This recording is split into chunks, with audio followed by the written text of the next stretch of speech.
On va vous montrer dans cette vidéo comment réaliser une petite trousse de maquillage avec un fermoir clic-clac, vous allez voir à l'ouverture, très pratique.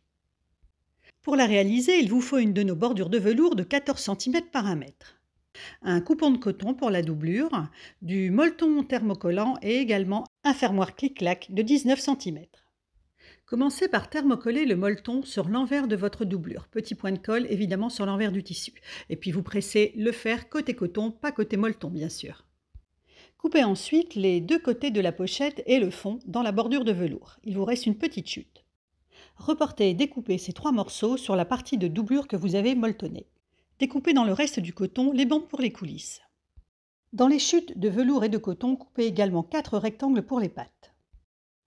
Prenez les deux côtés de votre trousse, faites un petit repère avec une épingle à la moitié du rectangle.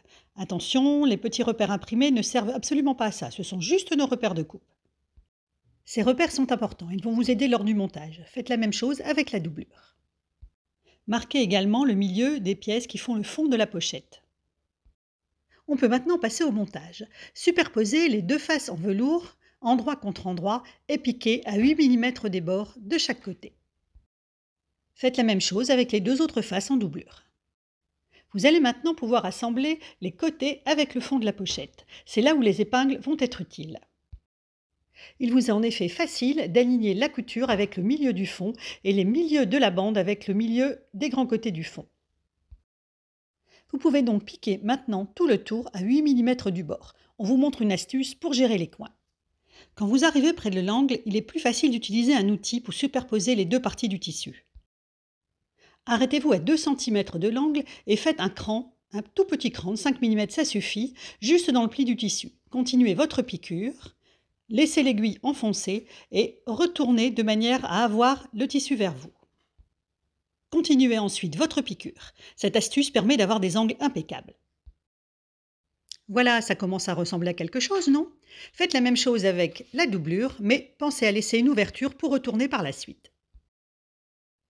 Superposez maintenant, endroit contre endroit, le rectangle de coton et le rectangle de velours pour faire vos pattes. Piquez une forme arrondie à 8 mm du bord. Ce sera beaucoup plus facile à piquer si vous avez tracé au préalable l'arrondi. Utilisez par exemple une bobine. Une fois piqué, coupez l'excédent de couture à 2 mm du bord, puis retournez. Surpiquez ensuite à 2 mm du bord. Centrez ces deux pattes sur les deux faces de votre pochette. Prenez maintenant les coulisses et faites un bord à 8 mm de chaque côté. Pliez ensuite en deux et repassez. Repérez le centre de la coulisse en pliant et en marquant avec l'ongle. Centrez maintenant cette coulisse sur une des faces du sac. Maintenez en place avec des pinces. Piquez cette fois-ci à 5 mm du bord. Il est nécessaire de garder 1 cm d'espace entre les coulisses. Enfoncez maintenant la pochette en doublure dans la pochette en velours, endroit contre endroit.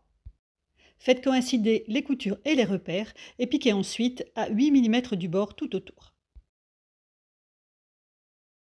Remettez la pochette sur l'endroit en passant par l'ouverture que vous avez laissée dans la doublure. Faites bien ressortir les angles de la pochette. Maintenez la patte vers le bas et faites une surpiqûre sur le velours à 2 mm du bord. Dévissez les axes du fermoir pour le séparer en deux morceaux. Glissez chaque morceau dans une des coulisses. Revissez ensuite les axes du fermoir.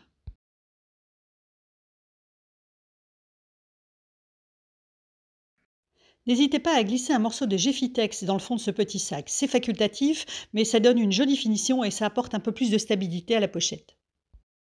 Et voilà, c'est presque terminé. Il ne vous reste plus qu'à fermer l'ouverture de la doublure par quelques petits points à la main.